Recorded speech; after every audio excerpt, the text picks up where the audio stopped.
நித்தி தன் நண்பர்களுடன் மிருகக் காட்சிசாலையை பார்க்கச் செல்கிறாள்.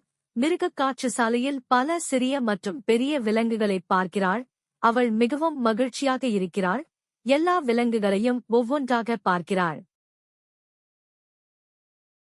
ஒரு வெள்ளை வாத்து தண்ணீரில் நீந்திக் கொண்டிருந்தது. நிதி அதை தன்னை நோக்கி அழைக்க முயல்கிறது. ஆனால் வாத்து அவளை கவனிக்கவில்லை.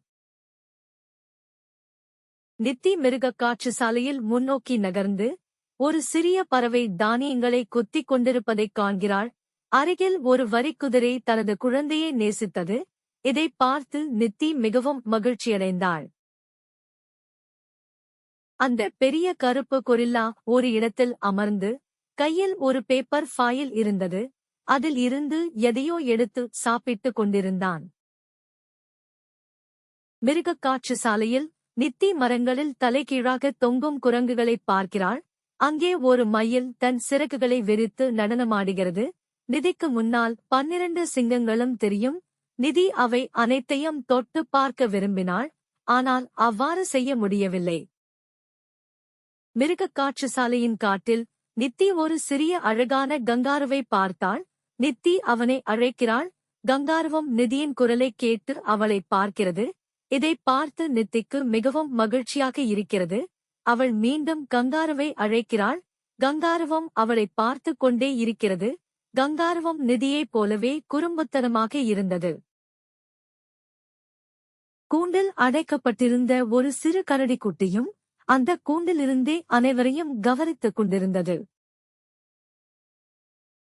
மிருகக் காட்சிசாலையில் பல சிறிய மற்றும் பெரிய யானைகள் இருந்தன.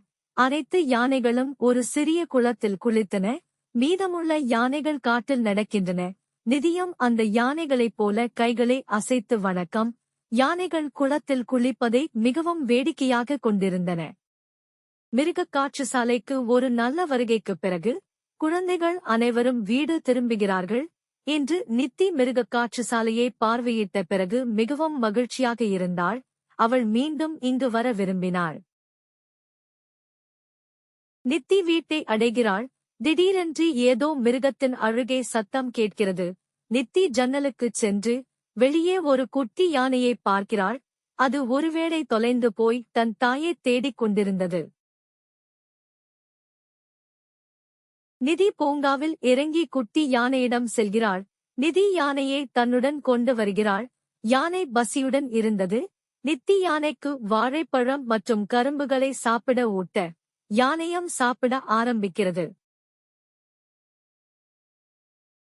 சிறிது நேரம் கழித்து தன் குழந்தையை தேடும் போது அவரது தாயும் வந்து அவரை அங்கும் இங்கும் தேடத் தொடங்குகிறார். நித்தி தூரத்திலிருந்து கையை அசைக்கிறார்.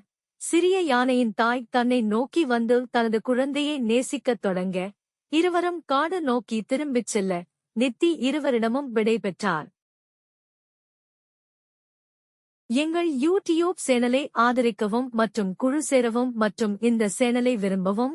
பொழுதுபோக்கிற்கான முழு கதைகளுக்காக எங்கள் சேனலுடன் இணைந்திருங்கள்.